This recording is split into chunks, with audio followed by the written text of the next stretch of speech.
Andrew, Pat said that was pretty much the best test he's been involved with. Edgbaston maybe on par. Your thoughts? How was the heart during that? It's always hard to compare test matches, different scenarios, obviously defending a total versus obviously batting last at Edgbaston. So it'll go up there with one of the great wins, I'd imagine. It's for others to really critique that, but the way the boys stuck at it, 3 down at tee, we're clear that if we could take it deep and put some pressure on them, then anything could happen, and it did. What a test match, what a crowd. Yeah, they'll talk about it for the ages. Are there any headaches heading into Sydney? Can you just talk through the headspace there and what you guys are thinking heading into Sydney, what you need to get right? First we'll see how everyone recovers tomorrow.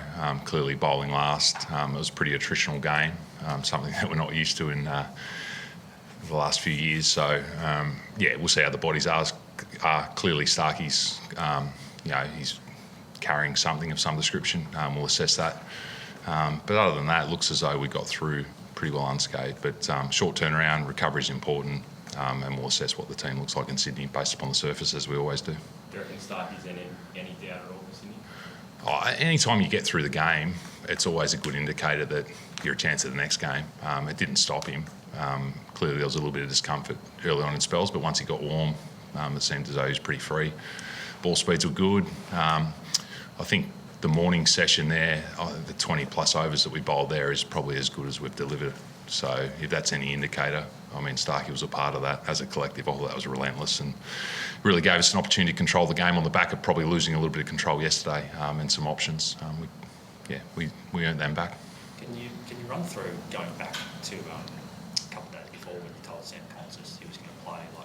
What was first of all, what was that? I know you didn't deliver it, but the messaging along the way in terms of how he might play Test cricket, did you have to give him a bit more extra guidance because he's so young? No, we knew what we're getting into. As selectors, you follow that journey. Did we get a little bit more than what we expected? No doubt about that. His ability to put pressure on, and I think people talk about sort of heavy duty runs in the first innings, and he put pressure back on and allowed our middle order to get to work, and Steve Smith capitalised in that, and Marnus was good. So it set the tone, there's no doubt about that, and I thought that combination at the top looked like something going forward that could work. Your reactions live when he was first ramping and doing all that kind of stuff? We knew what we were getting ourselves into. It was just, I suppose the conversation was how early was he going to get into those proactive shots, and 12th ball did surprise me a little bit. Just exposing Sam to even time with Steve and McDonald and that nets and seeing how hard they're working. Is that valuable for them as well to go through that process and see where they're spinning? I think Steve was out there for about an hour and a half the other day, the day before. If I put a coach's lens on this, no, it's not good because it's more hours for us. But there's no doubt, when you're talking about a team that's sort of going through transition, if you want to frame it that way, the ability to immerse yourself with those senior players through that period is incredibly important. He's going to be a better player by being in the environment, the conversations that happen, the nuances to the game. I think that's incredibly important on that journey to learning. And can you get that at Shield cricket? There's no doubt you can, but when you go a level up, the exposure to this level, I think creates different conversations. And I think he's a fast learner, so I think he's on the right path. Where's Mitch Marsh at, I suppose, with his body and his bowling, his batting on the side, but given the condition and the delays that have led to allow him to brush out the quicks through more, he didn't bowl much here. Is there any concern there? No, there's no concern, and I think people have probably been reading too much into that. We haven't required him with the ball as often as what we would have thought. He bowled again today. His speeds are up in the high 120s. There are no injury concerns there, so I think to sort of head down that angle is a little bit unfair. We just haven't required him at certain times for whatever reason. So that's more a tactical implementation as opposed to a body. And Josh Inglis out. You picked a replacement spare batter. Have we picked one? Yeah. Not yet. Maybe taking Mitch Marsh out of it, but given the history of the SCG in recent years, it does seem that it is a higher scoring ground, or has been a higher scoring ground in Test matches. Isn't this ball more important there than it has been in the Test so far? The answer is yes. There's no doubt the flatness of the surface over the past few years, being the last Test match of a summer traditionally. Obviously last year was slightly different. It creates different challenges for us, short turnaround as well. I think the amount of overs that we're bowled in the series is probably going to be to a benefit to us, to be honest. I think got asked the question leading into this game where the Quicks at. They're in pretty good shape. Assumption is they recover from this one. India have obviously probably very similar, albeit they've had a heavier workload here, but across the entirety of the series it's been relatively light. So I'd expect most attacks to be in decent shape to be able to press. So does that mean you need a fifth bowler? I think you still need a fifth bowler, but are you going to put huge demand on the fifth bowler? Potentially not. Just also ask Pat this as well. These days, given that players and teams are looking to play more proactively, looking to score, is it a situation where you're sort of looking to get a team in a fourth innings in a situation where they have to defend, where they sort of can't, they can't really take a positive option? I think that was advantageous today when they did sort of, I suppose, go into that defensive mode. I think it allowed us to operate in an area that we wanted to more often. I think when you've got proactive batting, you can get sort of hit out of those areas. So we felt as though there was enough in the wicket if we were able to hit those areas and maintain them for long periods of time. And as I said, that morning session in terms of the way we bowled was as good as I've seen in my time. You talk about the top six gelling, what George has as well, top six gelling as a collective. That's probably as close in the first innings as you've got during the series. Still hasn't quite all come together. What did it make of the batting across the two innings in this game? I think if you go back to Brisbane as well, I think we set up the game there in the first innings. So we've had back-to-back first innings that have been more the team that we want to be.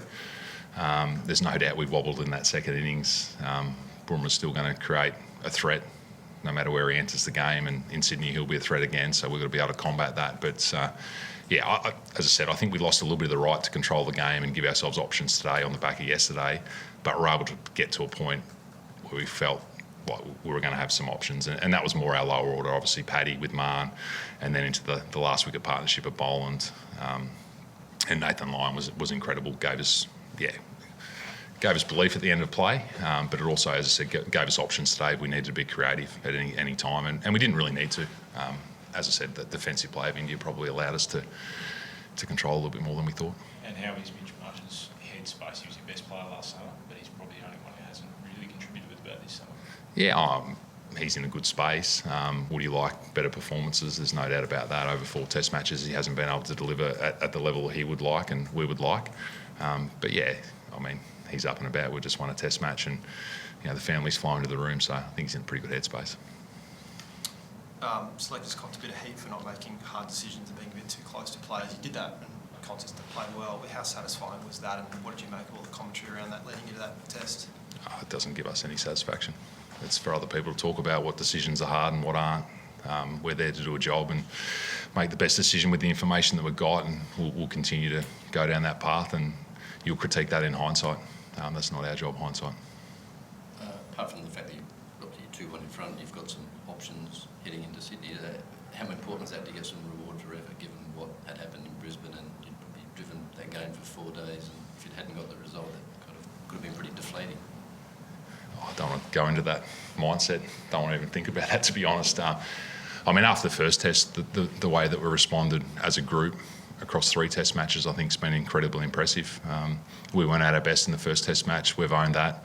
And since then, I think the group's played the style of cricket that we want to, and we're put India under pressure and put them in some difficult situations. And unfortunately, the weather intervened in Brisbane. Who knows what would have happened there? You can never predict. But here, we kept the belief throughout the whole Test match, and we're able to get the result. So it's incredibly, satisfying. One more folks finish off. Louis, Jackson and Dan. Ronnie, are you confident that John Richardson could get through a test if you needed him for Sydney, and just generally with the fast bowlers? What are you kind of thinking with your running line, if you want to call it that? Yeah, very confident. He's here for a reason. So if we weren't confident, he wouldn't be here. He's off to play Big Bash. I think that's tomorrow night. He'll join us on the 1st. So he's had a heavy week with us in the nets. All indications are he'd be capable of bowling 40-plus overs if he was called upon. Sean Abbott's there as well. We feel like he's, SCG is his home ground, so he'll be serviceable if called upon as well. So it'll be about assessing our frontline quicks and then making decisions from there.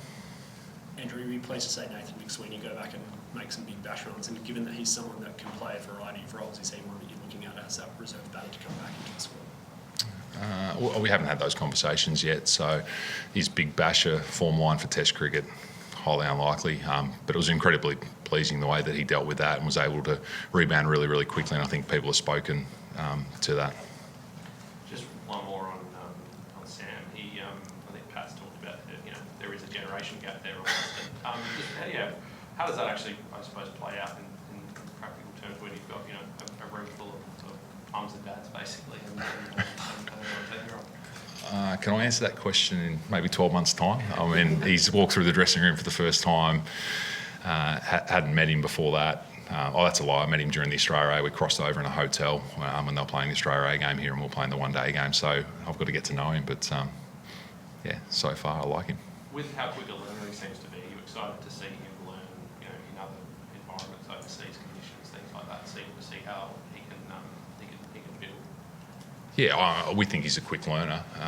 So exposure to different conditions across the journey, and if you're going to be an opening batter, over a long period of time, you've got to learn to play home and away. So are you forecasting forward towards Sri Lanka? I'm sure George will have some information early January around that. But look, he's a talented player. What he did out here impressed us. We knew what we were getting in for. That proactive cricket, maybe the direction of Test cricket as we know it. Thank you. Thanks. Thank you.